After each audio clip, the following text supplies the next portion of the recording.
Good morning. It'll just be a few moments before we get started.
It'll just be a few moments.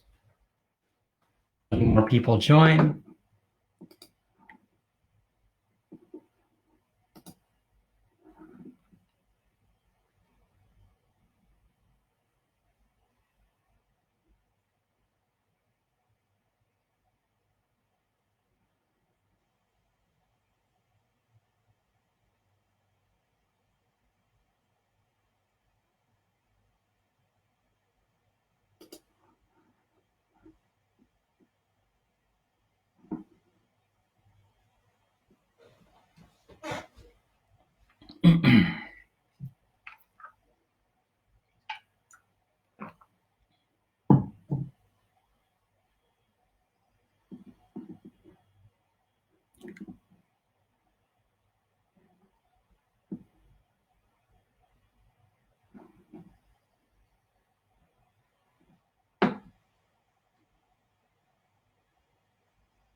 If you have questions, go ahead and add them to the comment section, and I'll try to get to them before the end of the meeting.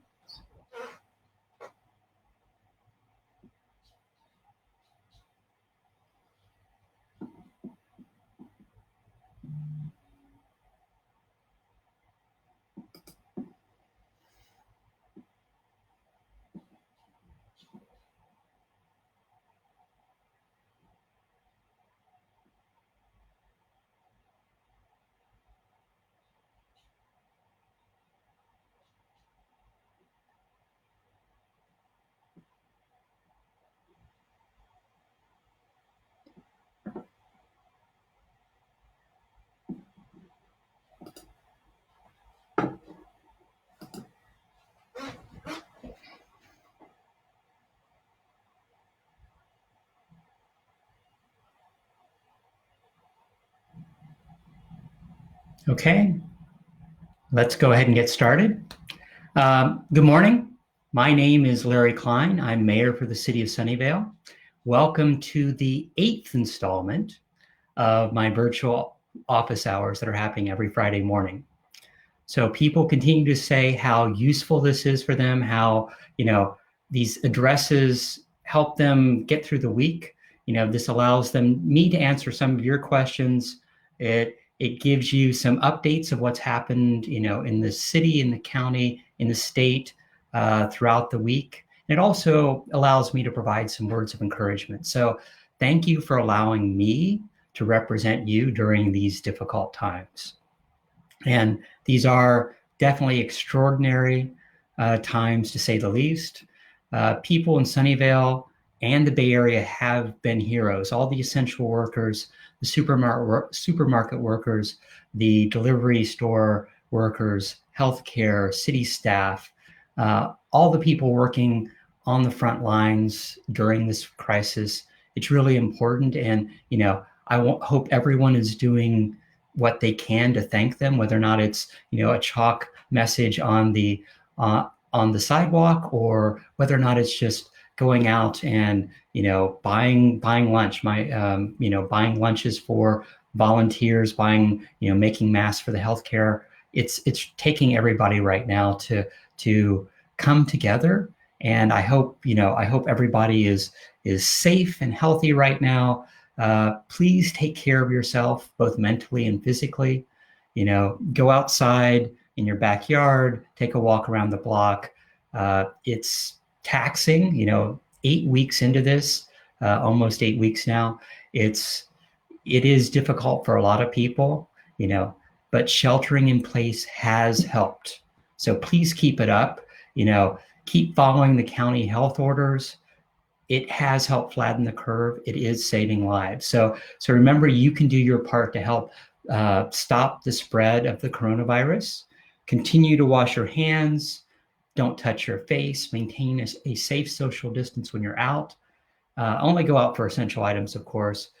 Reduce the number of people you come in contact. And of course, wear your mask at all times when you're out. It really does help. But we're not out of the woods yet. There's still a long way to go. We're still, slowly opening things up, and we'll get into that in a few minutes. But from a county standpoint, especially, we're still seeing cases increase. We're still seeing more cases on a week-by-week basis. People are still dying from the coronavirus. So it's important that you maintain that social distance and try to make sure that you can do whatever you can. If you don't feel well, there's plenty of services out there that the city provides to help deliver food, deliver medication, stay at home. That's the safest thing that you can do. And there is now more available testing in the county. So if you're not feeling well, there are places that you can go out and figure out whether or not you have COVID-19. So that's an important thing. Okay, so it's been another busy week. We are now 52 days since March 16th. So the shelter in place the shelter in place orders went into place on March 16th, on St. Patrick's Day, and it's been almost 8 weeks. But it has really mattered what people have done, and a lot's happened. A lot happens every week, every day. So I have daily conference calls and press conferences to either watch, confer, or advocate from a federal, county, or city level. It's really important, what we see, what we hear. There's a lot of news out there, and it can be, a little overwhelming at times. Just to see how quickly things are changing on a day-by-day basis, and trying to figure out, what's best to watch, or trying to stay up with the latest news isn't always easy.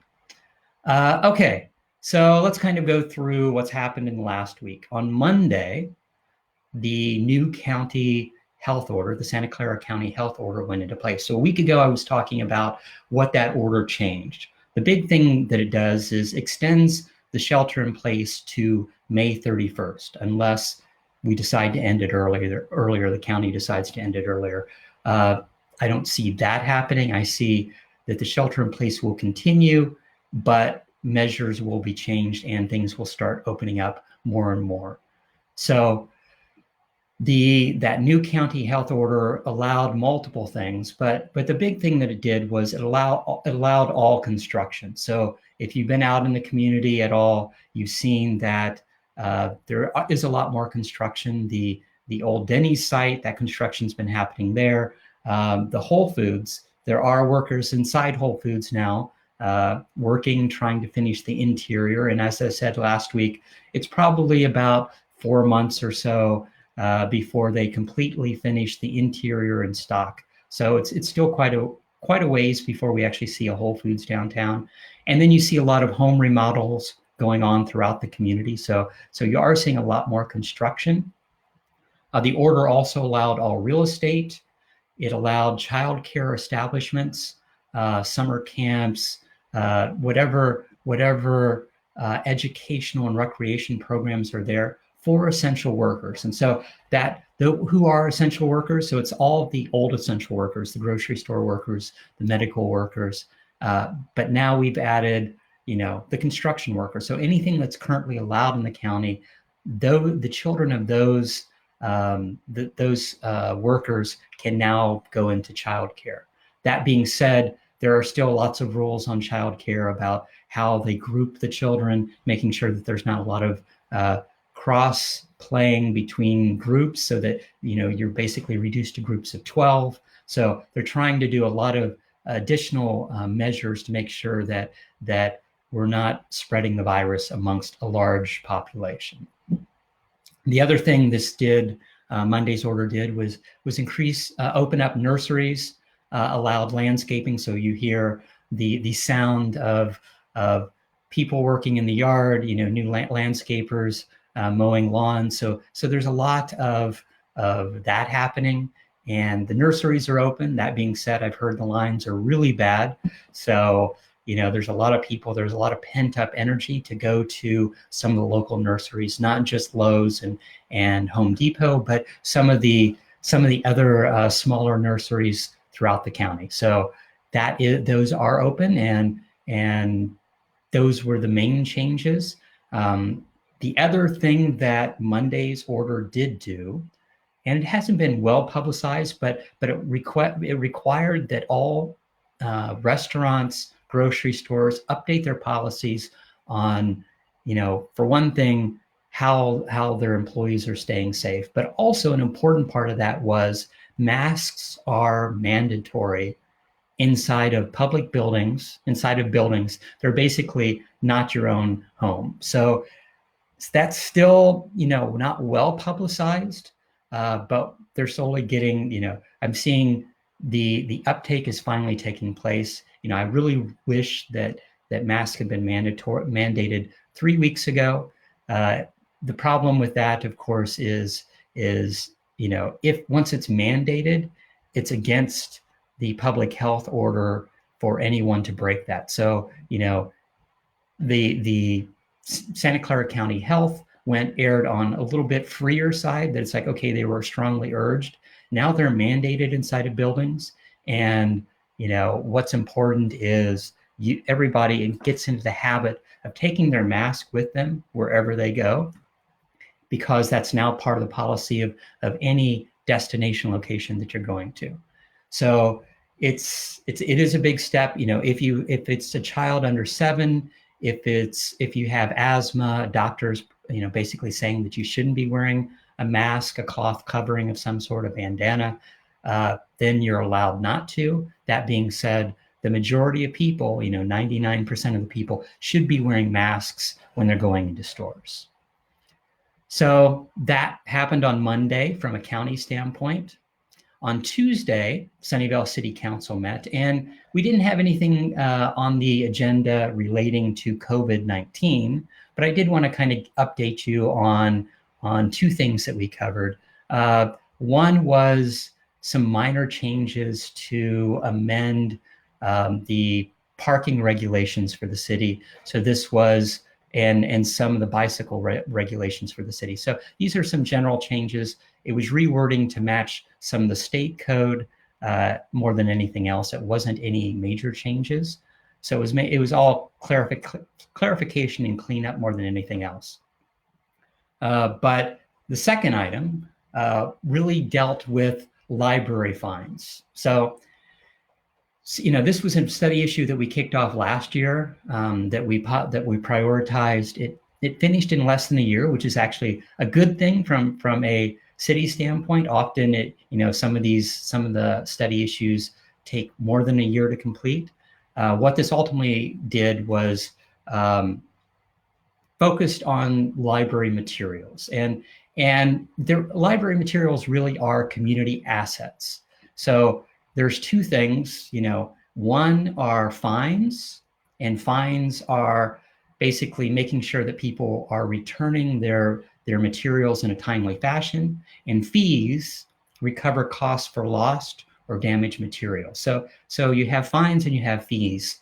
And so what council did on Tuesday night was unanimously approve a fresh start amnesty. Basically, we removed all the past fine debt. So, and one of the things is from a city standpoint and from a county standpoint, we're the last library to do that.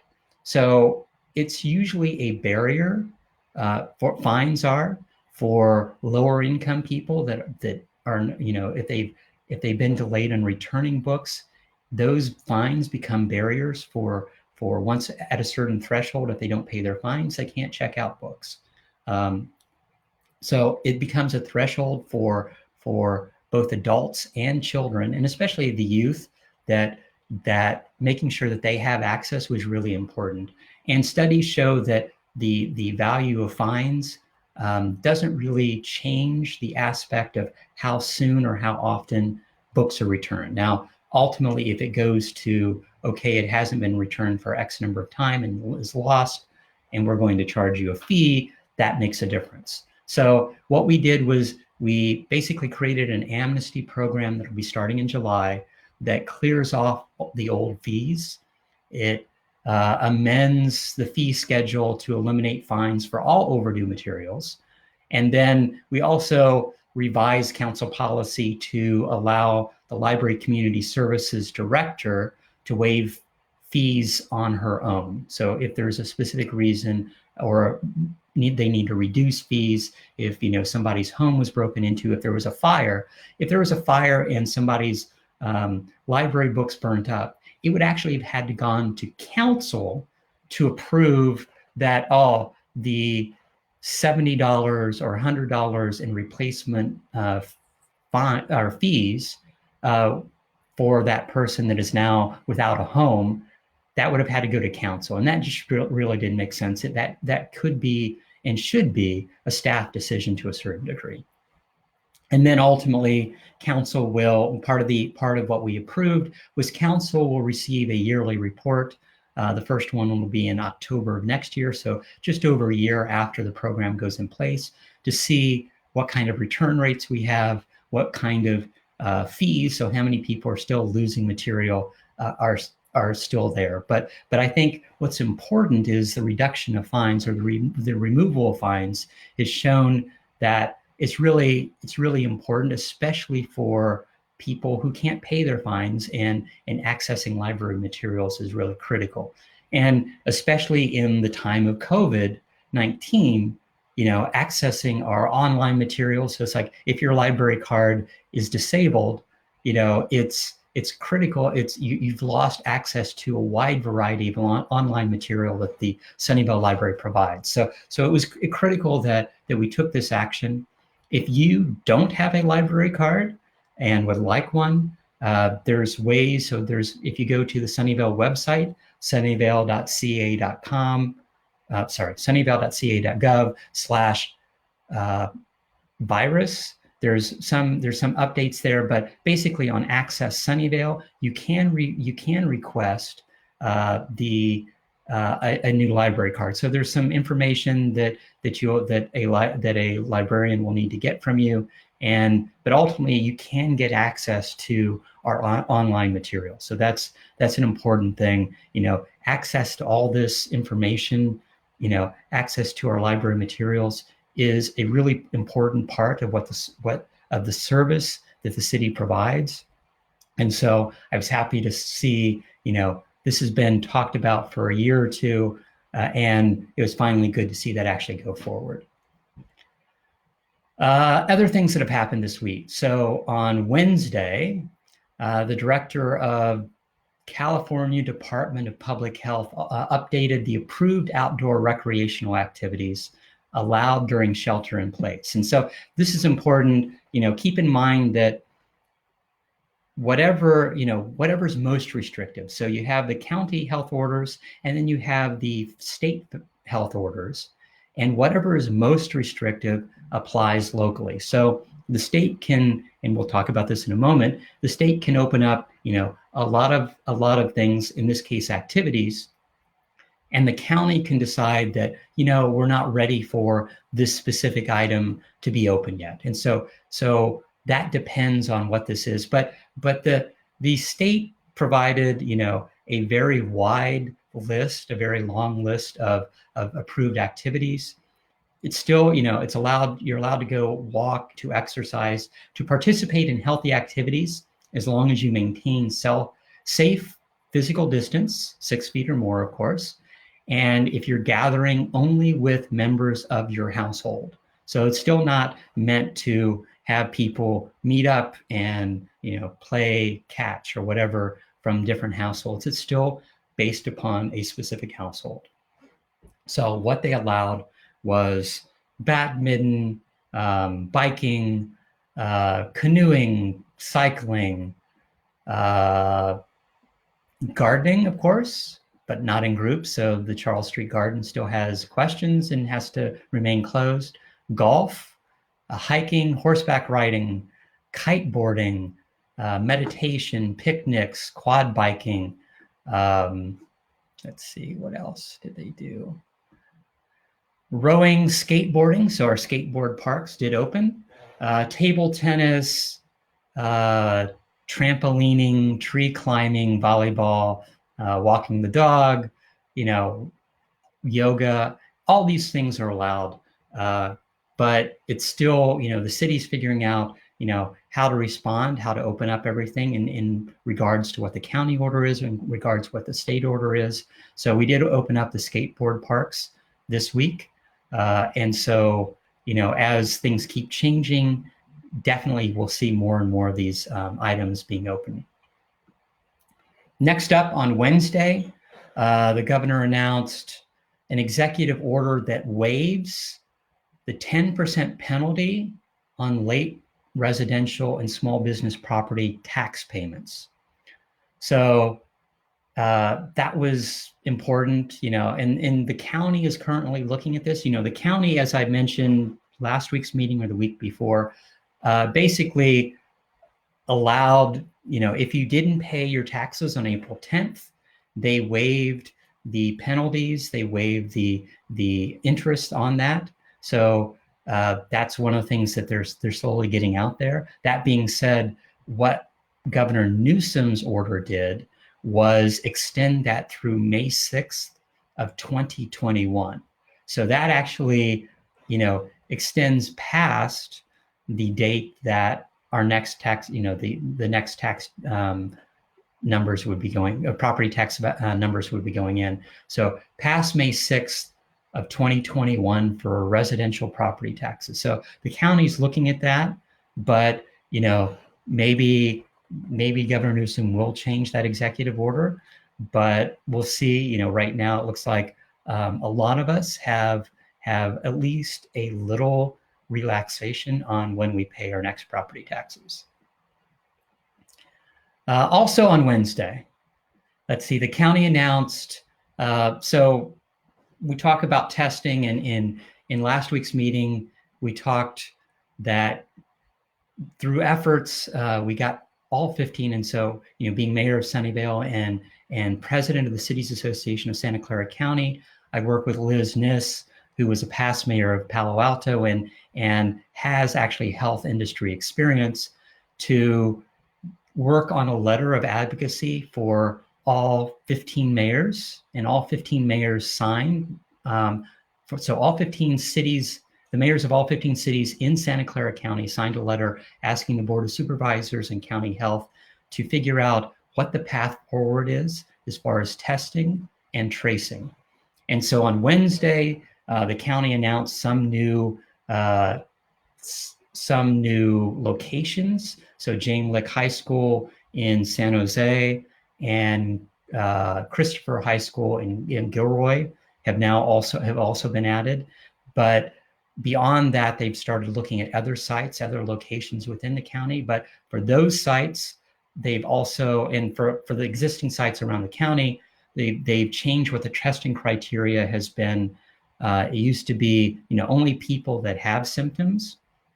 Now they've expanded it to include anyone with symptoms or asymptomatic people that live or work around vulnerable populations. So basically, healthcare workers at a retirement home, or if you work in jobs that put you in frequent contact with others, those are now allowed. So that that list is being updated by the county.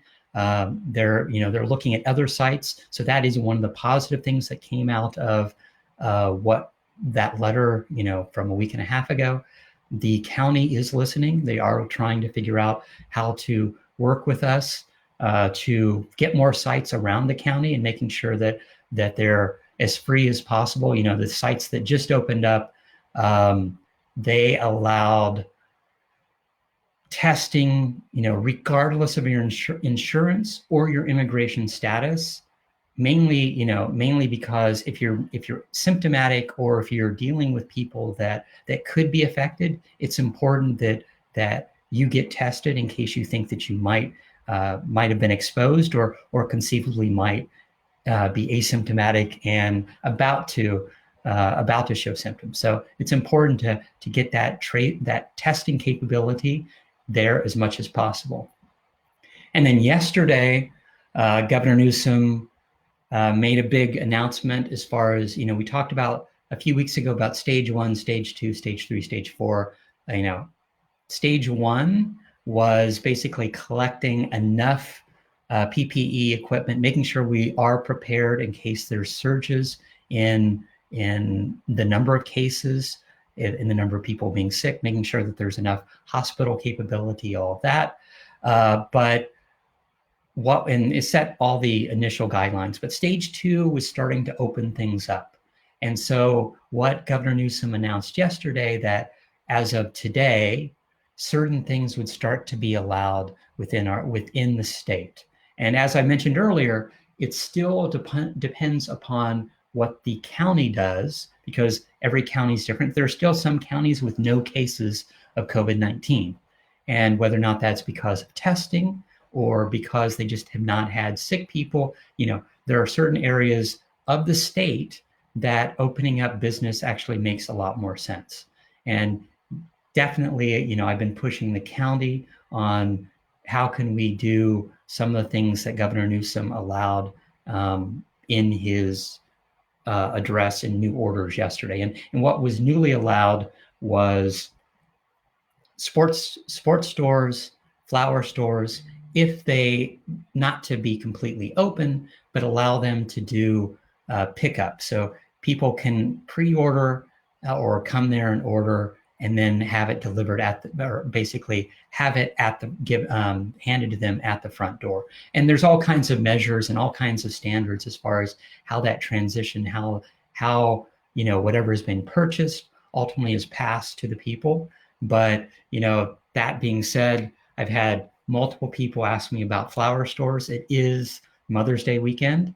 They can deliver, so you can still order from your local flower store, but you can't go there. They can't be open for business, and that's that's a county health rule. And so we've been talking to them to see whether or not they can open up. We'll see if, how quickly that goes. My guess is it's another week or so. I've heard rumors that it'll probably be a week from Monday. Who knows? So it's sometime in the next week or so. But definitely, what was allowed before, groceries, restaurants, are still the main things that are allowed right now. And let's see. And as far as the level of risk, those level of risk workplaces, soon we'll be able to do actual, curbside pickup. The governor's order also allowed certain manufacturing, so like furniture manufacturing, a few other things. So manufacturing is starting to take place now. So we've had, construction start, manufacturing is now being allowed, and soon we'll be, at least doing pickup, still not going into a lot of these businesses, these non-essential businesses, but at least you'll be able to help these businesses survive. And, the later stages, of course, are those higher risk workplaces, salons, gyms, nail shops and nail salons, barbershops. Definitely one of the things that was mentioned at the county or at the governor's press conference earlier this week was that the first cases of COVID-19 were spread at a nail salon. So that was one of the things that definitely that the governor raised issues about of why nail salons weren't part of this. And this will be a bigger question as we go forward, but it'll be a while before we get to, concerts, festivals, conventions. It's going to be a while before we see large groups of people, whatever the case is. But from a county standpoint, our county orders still remain in effect, and there haven't been changes to that. My guess is there will be changes next week with all the advocacy that's going on.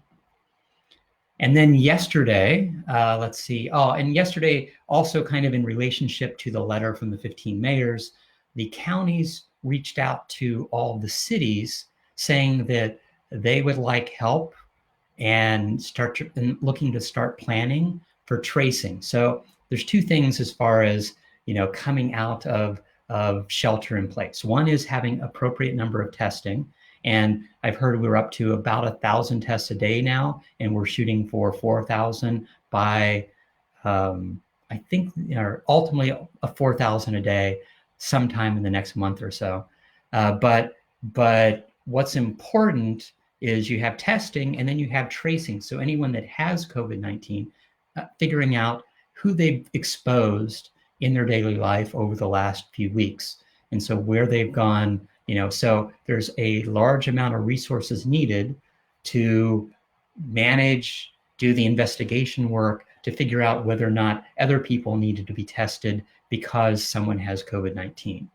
And the county reached out, and this was in relationship to that previous letter, to the different cities saying, do you have personnel that could be redeployed to do tracing? And there needs to be training, there needs to be other things, but if there's specific city resources that are, still sheltering in place, if there's certain office workers that aren't coming into their job, can they spend a certain portion of their time helping the county with tracing? So all of the cities in the county are currently evaluating that, and then we'll come back to the county health and the board of supervisors on what our capabilities are.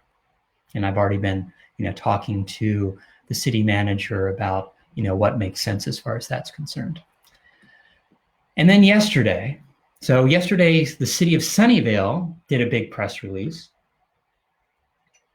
And that press release covered it was a big announcement on what the commitment has been over the last 8 weeks for businesses and residents within our city. And so ultimately we've committed, between donations and city funds, about $3 million for COVID-19 help. And so this is a mixture of city funds. We've talked previously, council, right the day of the shelter in place. So back to March 17th, council gave a grant of $250,000 to Sunnyvale Community Services. A few weeks ago in April, county approved $600,000 in city funds to match match other businesses and their donations to create a small business assistance program. And so from that standpoint, the city has put in about $1 million of its own funds, but this was just an update to say that we've had lots of big donors also help out. And so this was kind of a rundown of some of those donors. So the press release was, Google has given 300,000. LinkedIn gave 100,000 that day that we announced the program. Since then, we've had additional funds from Intuitive Surgical of 200,000, and Jay Paul, one of the developers for mainly Moffett Park, also gave 100,000. So that makes that fund more than that.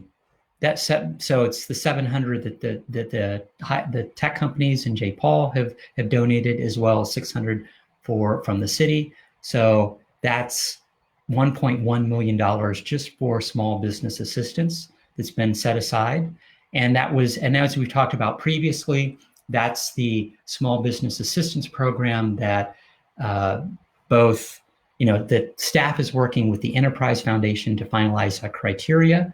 We still don't have a date on when that's going to go live. That being said, it will be live, sometime at the end of the month. Definitely, and it won't be first come, first serve. It'll be over a period of time. So it'll be, I think it'll be live for a week so that people can put in their applications.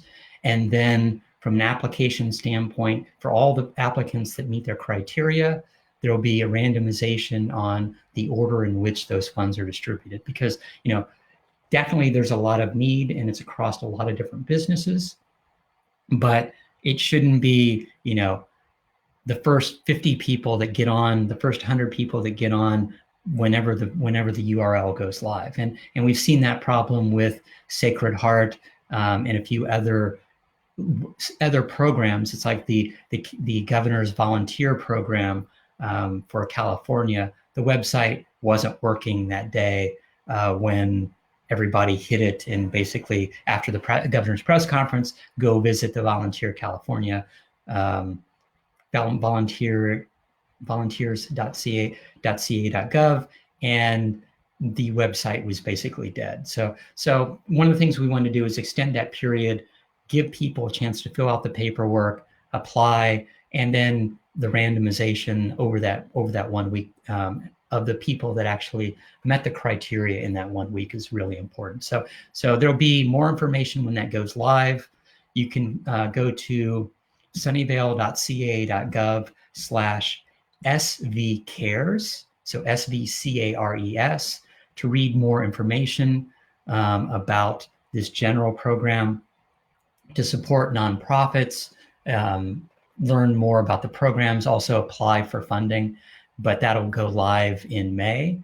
And I just want to give a quick rundown of kind of the split between business assistance and nonprofit assistance. The city, besides the 600,000 for the small business matching for the small business program, we gave $250,000 to Sunnyvale Community Services, and then we also gave $150,000 to nonprofits in general that can apply for that money. And we know how difficult it is for nonprofits that are serving COVID cases and our residents right now to get funding, or businesses. It's very, very difficult.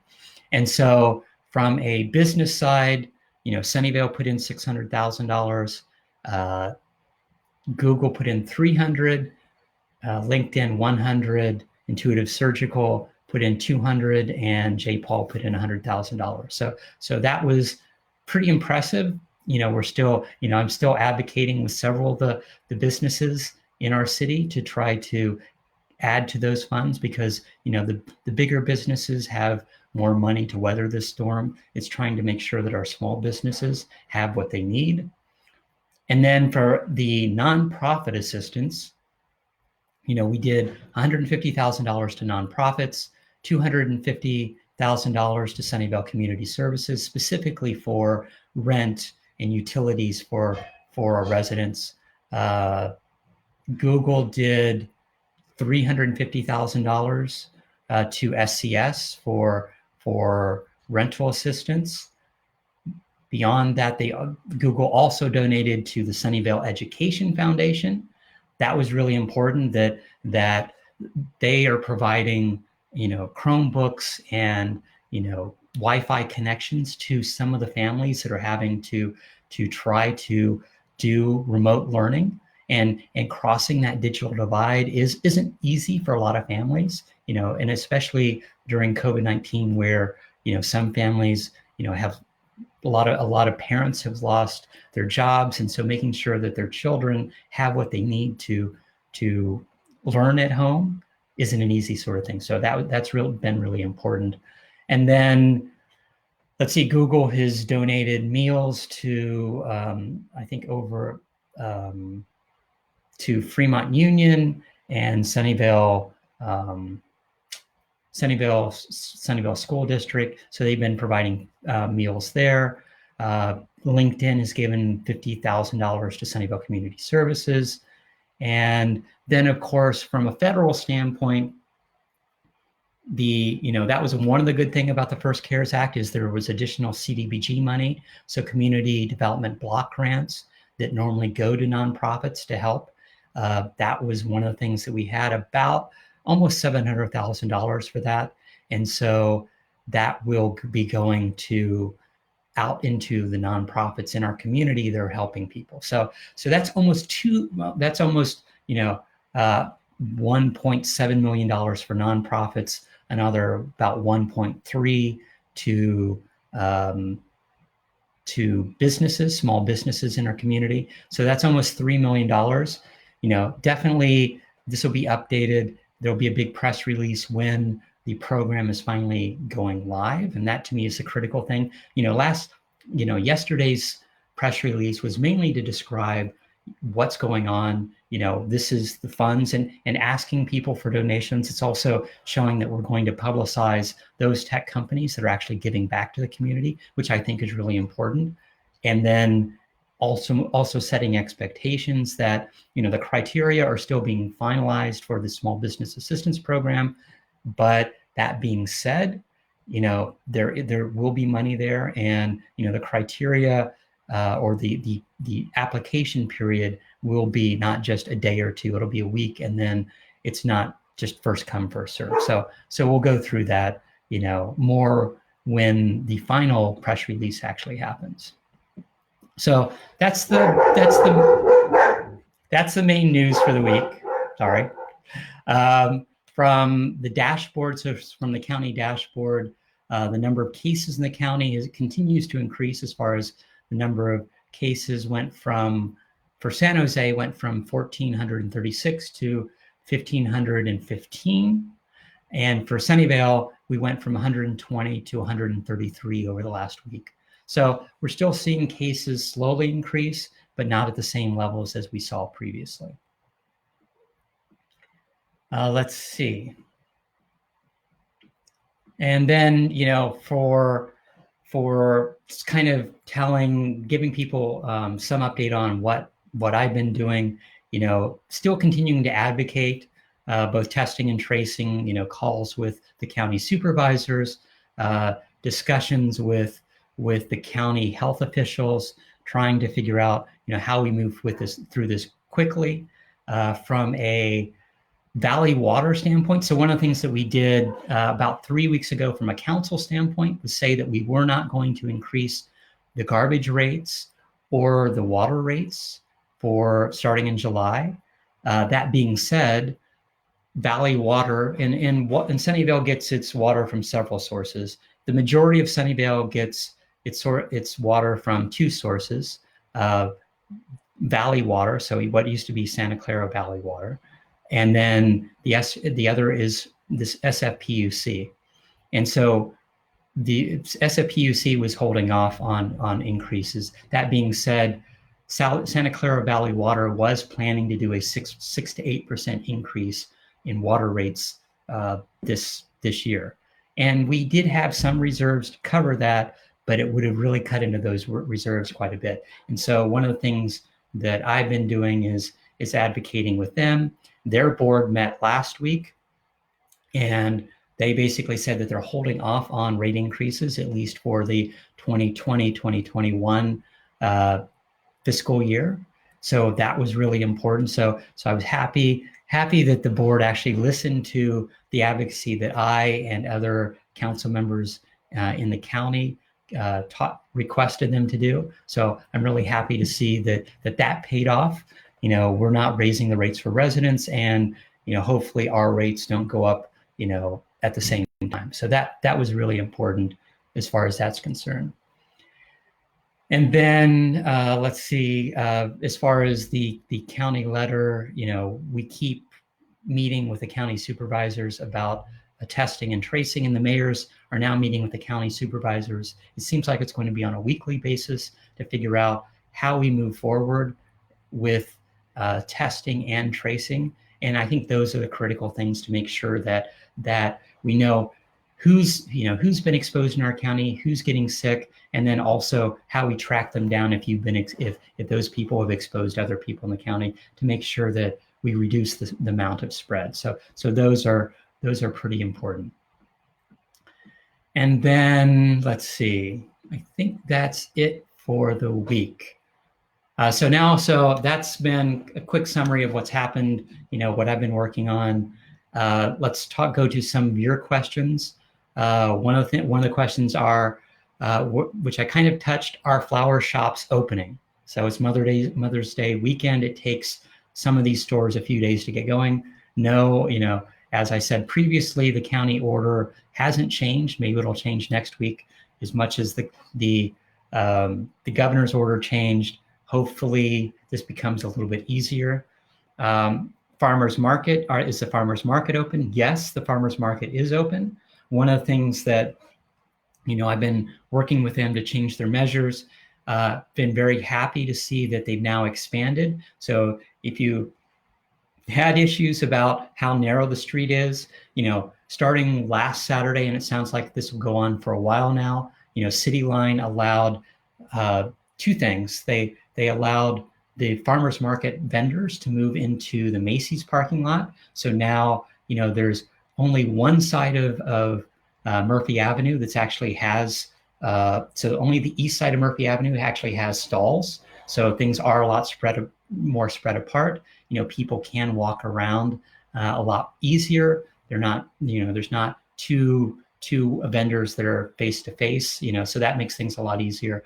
And so they still, asking people to wear masks, all the other things that are standard, have senior hours from 9 to 10, or senior focused hours from 9 to 10. There are a few people that show up before 10 o'clock, but in general, it feels a lot safer. I've gotten a lot of good feedback, and in talking to City Line, they're very happy to hear, all the positive things that residents have said as far as the new farmers market is concerned. One of the things that I've gotten is, can we close down Murphy Avenue to cars permanently? And, this issue comes up every few years. Back in January, I had an idea that tried to get the Downtown Association to at least close on Saturdays, because they're already closing for the market in the morning. And in the summertime, at least a normal summertime, there would be jazz Saturday night. So the market, between the market and jazz, the Murphy Avenue, historic Murphy, was being closed for only pedestrian traffic. And that to me seemed like, if we could do that Saturdays year round, it would be a step towards doing it permanently. That being said, with how we come out of COVID-19 and then, there will be reduced seating inside restaurants, and some restaurants already have seating, on the sidewalk area. So some of them do have kind of an outdoor cafe. But if we close the entire street, we could extend the seating areas for restaurants all the way to the mid block. And so I've already been talking to, the Board of Supervisors and, county health on how we speed up that approval process, because, right now there's a lot of health and ABC laws around what the defined space is of a restaurant. So usually it's, to the left and right of the storefront, and then some area out in front if they're dealing with tables in front of the restaurant. Now, what we're doing is talking about expanding that for either, delivering alcohol into the street. It's also making sure that the health measures are being done for tables out in the street.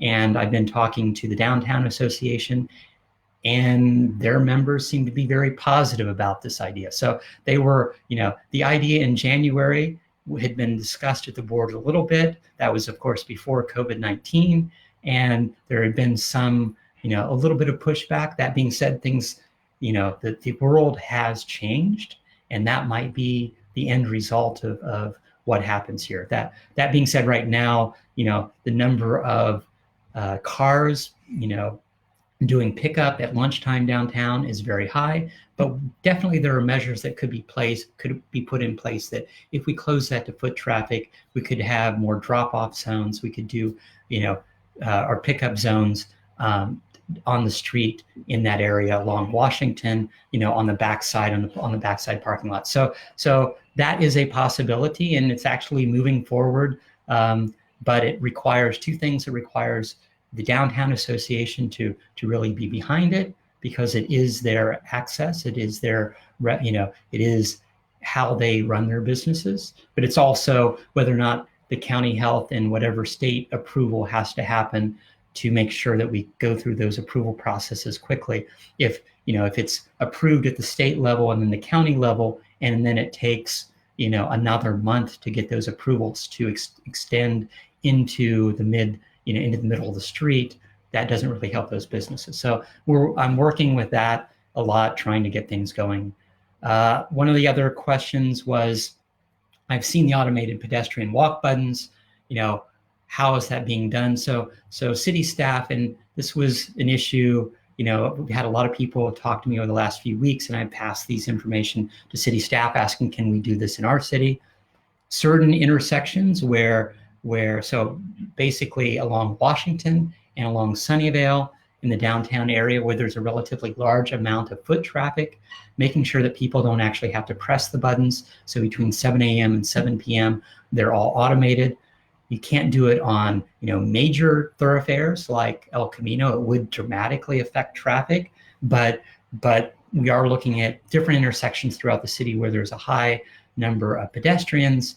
There's also technology, and there's some technology that's just beginning that people will, and I'm assuming because of COVID-19, you'll have lots of those in the next year of just wave your hand nearby or detecting somebody standing next to a push button, a pedestrian push button to operate the crosswalk. That is definitely changing, and we'll see more of that technology. One thing I did want to announce, that K Market is now open. So I don't know if people, so it used to be Best Buy when it was then New Seasons, and when New Seasons expanded too quickly, that was one of the stores that they ended up closing. Well, when they also fired their CEO. But K Market, which is a local chain, I think this is the second or third of them. I think they're up in somewhere in San Mateo County. They're known for a wide variety of food. I actually went there yesterday. They have a very good produce section. They have a good selection of Asian food. Definitely, it's really, I was very impressed with what they'd done with the market, and it is open for business. So I think right now it's 8 a.m. to 7 p.m. But This is kind of a soft opening. They didn't do a big publicized grand opening yet, but there were a good number of people in the store. People were wearing masks. In general, it felt very safe, as opposed to, I felt a little unsafe sometimes at a few of our Safeways. So I just want to tell people that that is open. Last week I asked people to donate to Sunnyvale Community Services. They had $100,000 anonymous donor match. So for up to $250 that people donated, this person would also donate $250. So that match actually went over very well. They met their numbers before the May 10th deadline. And so from that standpoint, they've raised, I think, close to $240,000 during that pledge drive. So thanks for everyone who donated. There was also a second donor that did that last 10,000 was actually double donation match. So it really worked out well for Sunnyvale Community Services. But the need in our communities is very big, and a lot of the rent that they're going to pay is now going into May, conceivably into June, before some of the people in our communities are back to work. Question, when are the tennis courts opening? So right now, that's not allowed from a state standpoint. We're looking at, talking to the county. I forwarded that to the county. Definitely we like, a lot more outdoor activities. That being said, those aren't allowed based on the state order. Let's see. Question, are there any new coronavirus cases in Sunnyvale? If so, who are the people? Are they essential or frontline workers? So two things. Yes, as we already talked about, there are more cases in Sunnyvale. That being said, it was interesting because this question came up with the county on a call on Wednesday. They don't actually keep track of whether or not, so we finally got a breakdown on race, but there's not a breakdown on how many of these workers are essential workers. Are they healthcare workers or whatever? That's one of the things that we've asked them to track, but that's not being fully tracked. The county collects this information on, depending upon what hospital or agency does the testing, but that's not part of the standard information that's reported to the state, that then is also reported to the county. So that's not available right now. Can you address whether or not retail stores will reopen, whether I can buy from them, even if it's not essential? Makeup, how exactly will curbside pickup is supposed to work for most items? So I agree, and it's like moving to curbside will work for a lot of these stores. That being said, the governor has basically given a very short list, and we're trying to change that from a county level, and it's whatever's most restrictive, and we're trying to I'm trying to make sure that any of these stores, definitely flower shops, the makeup stores, whatever, can provide things at a doorside pickup, and I think that's important. Let's see. Pedestrian cross button on southeast corner of ECR and Hollenbeck. So if you have a crosswalk button that doesn't work, go to sunnyvale.ca.gov, and there's an Access Sunnyvale button, not just there'll be a big banner at the top about the coronavirus and going to the virus page, but there's always an Access Sunnyvale button to report issues, whether or not it's a street light that doesn't work, a pedestrian crosswalk button that isn't working. That's the place to report it, and city staff will work on that as quickly as possible. Let's see. What phase is the reopened library a part of? That ultimately becomes gatherings, and conceivably we'll be looking at it. It's stage 3 or stage 4, depending upon whether or not there's gatherings, whether or not we can deal with the books coming in. There's a very large stack of books I hear at the library right now that that the librarians aren't ready to deal with. And so it's important as far as that's concerned to make sure that our librarians are safe and they're doing, um, learning, conceivably on remote learning and remote story time as much as possible.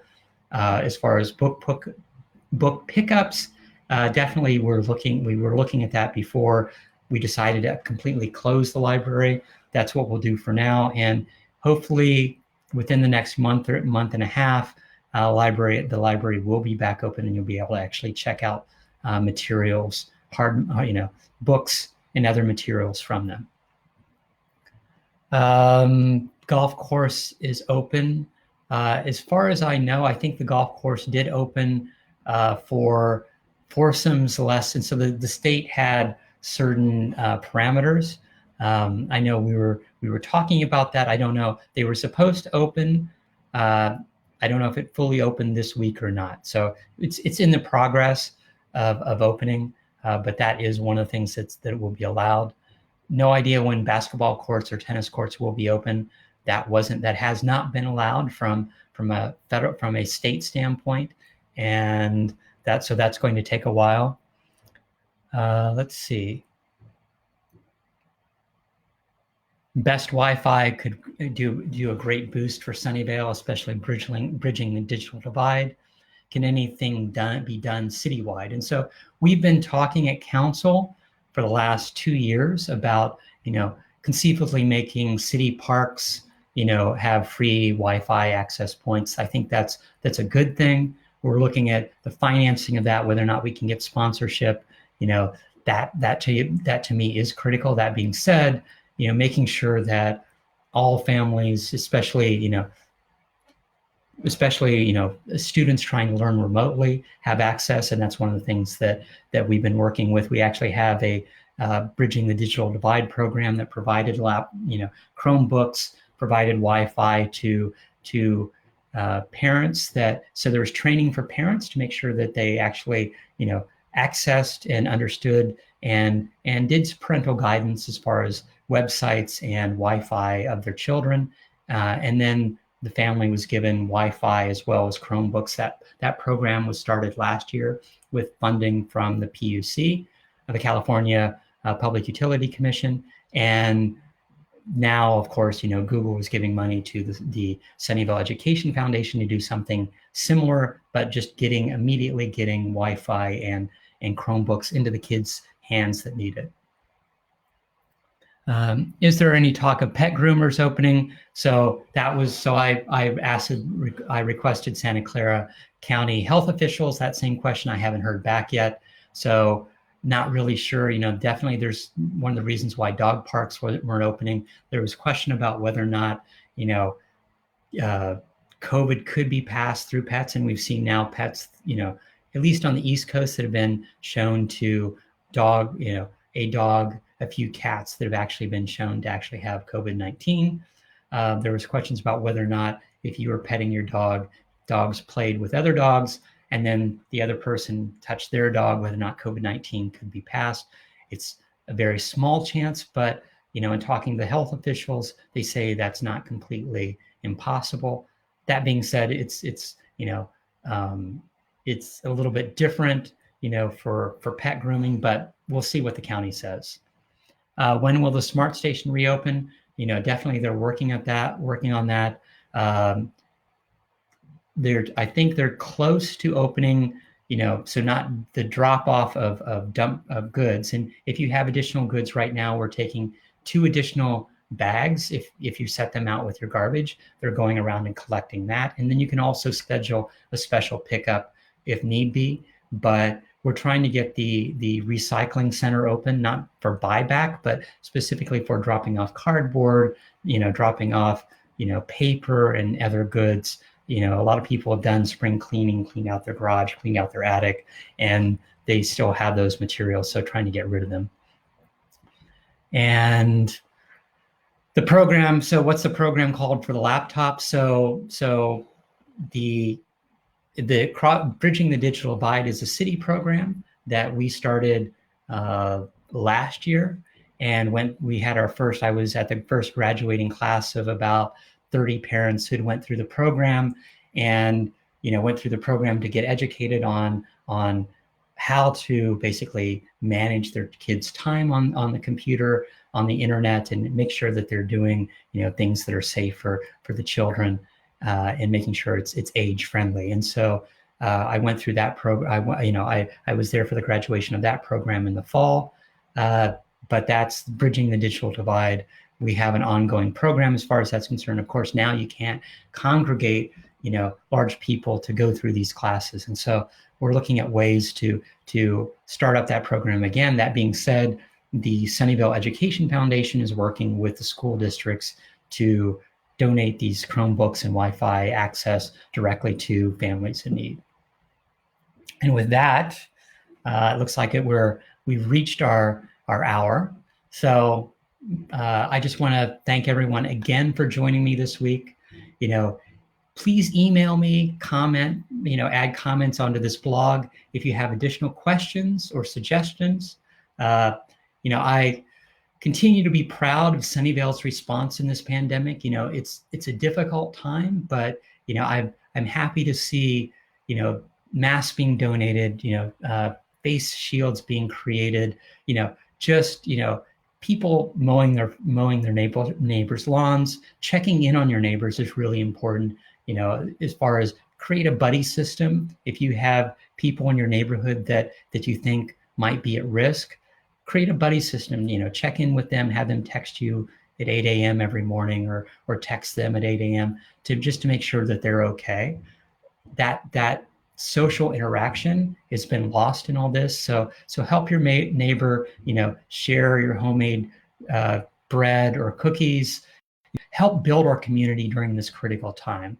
Now, I'm proud of what our residents have done, pulling together. If you're out on the street, wave, say hello to people. People miss that daily interaction, and whatever you can do, those small gestures really do make a big difference in people's lives.